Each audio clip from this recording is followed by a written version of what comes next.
अभी राज मिश्रा जी ने कहा कि कई उनके कथा प्रवचन है जिसमें उन्होंने संस्कृत के श्लोकों का इस्तेमाल किया, दोहों का इस्तेमाल किया, चौपाई का इस्तेमाल किया। ये कह रहे हैं फिर किस आधार पर यह कहा जा रहा है कि उनको संस्कृत का ज्ञान ही नहीं है? अमन गिरी जी। नहीं, मैं कह रहा हूं कि भाई हमें ऐसे पूज्य संतों के बारे में कटाक्ष करने का कोई अधिकार नहीं है। दोनों ही संत हमारे लिए पूजनीय, वंदनीय है। और साथ ही साथ जगत गुरु जी हमारे परिवार के बड़े, हमारे सनातन के बड़े हैं। अगर उन्होंने कोई ऐसी बात बोली है, इतनी शालीनता प्रेमानंद जी महाराज की तरफ से दिखाई जा रही है, क्योंकि हम जगत गुरु के जो आचरण है उसको फॉलो करते हैं। जी, हमारा समाज ऐसे चलता है, आचरण को फॉलो करता है। समाज में क्या अमन गिरी बोल रहे थे। नहीं, अगर आप अगर मेरी कोई बात आपको अनुचित लगे तो ये जी न्यूज का प्लेटफॉर्म आपके लिए, आप बोल देना। मैं भाई ये बात कह रहा हूँ, जगत गुरु जी परिवार के बड़े हैं और उसी शालीनता से प्रेमानंद जी महाराज ने उनकी बात को स्वीकारा है और उनकी तरफ से कोई भी ऐसी बात नहीं आई है।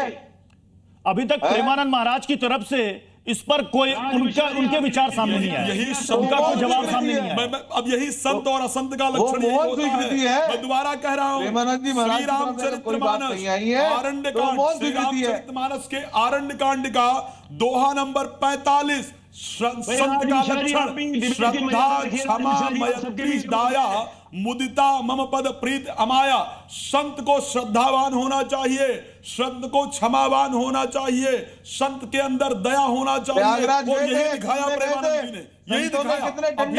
प्रेमानंद जी ने इस पर कोई टिप्पणी ना करके संत किस प्रकार से होते हैं या तो राज मिश्रा जी आपने समाज में बैठना उठना छोड़ दिया। अगर वहीं पर राम भद्राचार्य जी और महाराज जी कहते हैं कि कई रूप दिखाऊंगा, विद्वान है, मैं उनका सम्मान करता हूं, ठीक है, मैं उनका सम्मान करता हूं, परम संत है, विद्वान है, क्या चला जाता भाई? क्या जरूरत थी?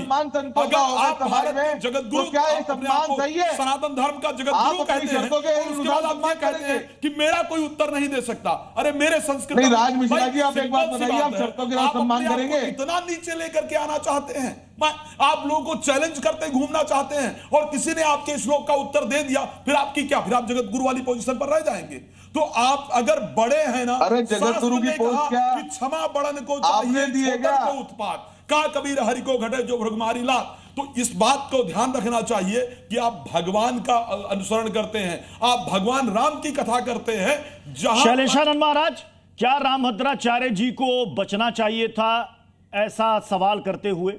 नहीं, आवश्यक था बोलना। शैलेशानंद जी से पूछा मैंने। शैलेशानंद, इस प्रकार से वक्तव्य देने की कोई आवश्यकता नहीं थी। जिस प्रकार से उन्होंने एक आचार्य परंपरा के लिए भी वक्तव्य दिया, ऐसा उचित नहीं है, क्योंकि यहाँ पर हमारी परंपराओं का बहुत बड़ा औरा है और हमारे संसार में, हमारे सनातन धर्म में और भी बहुत सारे दिव्य दिव्य और श्रेष्ठ आचार्य हैं। और हमारा मानना सिर्फ इतना है कि किसी भी संत को, किसी भी संत के प्रति और बिना मर्यादा के, बिना आचार्य परंपराओं के, बिना आचार्यों की उपस्थिति में लेकिन आचार्य राजकुमार शास्त्री जी, कुछ लोग ये भी कह रहे हैं कि जगत गुरु रामभद्राचार्य ने जो कुछ भी कहा उसको लेकर भले ही विवाद हो, लेकिन उन्होंने एक प्रश्न समाज के बीच में जरूर ले आया कि वो ले आकर के ये कह रहे हैं कि भाई आप हर किसी पर आप जो विश्वास करते हैं, जो श्रद्धा रखते हैं, आप पहले उनको जाने कि वो कितने बड़े विद्वान हैं, उनको शास्त्रों के बारे में कितना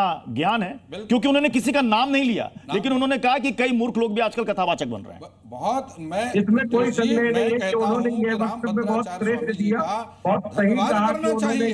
समय रहते उन्होंने समाज को जगाने का प्रयास किया। मुझे 1 मिनट का समय दीजिए जी। आज साईं बाबा की पूजा घर घर में हो रही है। जाकर के स्वामी शंकराचार्य जी ने, स्वरूपानंद जी ने, परम पूज्य स्वामी जी ने बहुत बाद में जाकर के इसका विरोध किया। अगर आरंभ में ये इसका विरोध हो जाता तो आज घर घर में जो साईं पूजा हो रही है ये फैलता नहीं। अब लोगों को लग रहा है कि हमारी श्रद्धा है। अच्छा हुआ कि स्वामी रामभद्राचार्य जी ने समय रहते समाज को जगाया। आप सब पर विश्वास ना करें, सभी विश्वास के योग्य नहीं होते। साईं की पूजा से सवाल सोशल मीडिया राजकुमार मिश्रा जी, नहीं, अब आप देखिए इसी में दूसरा सवाल फिर ये उठ जाएगा, इसी में दूसरा सवाल ये उठ जाएगा कि लोग किसे माने संत, लोग किसे संत माने, लोग किसे विद्वान माने। जिसे संस्कृत आते होगी उसे ही माने, नहीं। जिन्हें शास्त्रों का ज्ञान होगा वो नहीं माने? बिल्कुल नहीं। कई जिसको संस्कृत नहीं आती कम वो पढ़े विद्वान हो ही लिखे नहीं लोग, सकता है। हाँ। कई वो निरक्षर शास्त्र लोग को नहीं भी जान सकता है। ऐसी बड़ी बातें, हाँ। ऐसी गुड़ बातें कह जाती हैं। मैंने शुरू में प्रत्युष जी एक शब्द यूज किया जी। था कि तुम कहते हो पुस्तक लेखी और मैं कहता निजनानंद देखी। आपने वो कहा जो किताब में लिखा हुआ है, मैं वो कह रहा हूं जो मैंने अनुभव किया है। तो अनुभव करने वाला खास हुआ या किताब में लिखा वाला खास हुआ? आपको लखनऊ जाना है, आप उस रास्ते पर गए हैं, आपको ज्यादा जानकारी होगी या यहां से बैठकर मैं मैप में देख रहा हूं मुझे ज्यादा जानकारी होगी। तो रामभद्राचार्य जी पुस्तक की लिखी बात कर रहे हैं, प्रेमानंद जी जो आत्म अनुभव किया है उसकी बात कर रहे हैं। मेरे दृष्टि में आत्म अनुभवी जो जिसने आत्मा से अभी बात हो रही है, सुन लीजिए, आंखों की देखी हर बात ऋषियों के जीवन का अनुभव है, जिन्होंने आध्यात्मिक दृष्टि से कितने शास्त्र पढ़े थे शास्त्री जी? उनका अनुभव किया है, इसलिए अपने आंखों से देखा हुआ भी गलत होता है, कानों का सुना हुआ भी गलत होता है, लेकिन शास्त्र में जो लिखा हुआ है वो गलत नहीं हो सकता है। वो आज नहीं तो कल आपके जीवन में सत्य बन करके उतरेगा। इसलिए आप मुझे बताइए ना, रामभद्राचार्य जी की मैं तो प्रशंसा सिर्फ यही करनी पूछ रहा चाहिए। हूं कि उन्होंने कबीर, स्वामी प्रेमानंद जी पर कोई कटाक्ष नहीं किया। स्वामी प्रेमानंद जी को माध्यम बना करके समाज को उपदेश दिया है, समाज को मार्गदर्शन किया है और समाज में फैलने वाले पाखंड को रोकने का प्रयास किया है। मैं बार बार इस बात को आपके जीवन के माध्यम से कह रहा हूँ, रामभद्राचार्य जी कोई किसी प्रकार की कोई कमी नहीं है, ना उनमें अहंकार है, ना अहंकार का प्रदर्शन किया है। महाराज जी समाज को मार्गदर्शन कर रहे हैं और उस मार्गदर्शन की आज बहुत आवश्यकता थी। नहीं, ऐसा समय आता है ये पाखंड इतना अधिक फैल जाता है कि समाज को फिर पुनः संस्कृत की उसको संभालने में मुश्किल आ जाती है। परमात्मा और दोनों ही जगत गुरु रामभद्राचार्य जी हों या फिर प्रेमानंद महाराज जी हों, दोनों सम्मानीय। बहुत बहुत शुक्रिया आप सभी मेहमानों का हमारे साथ इस बहस में जुड़ने के लिए।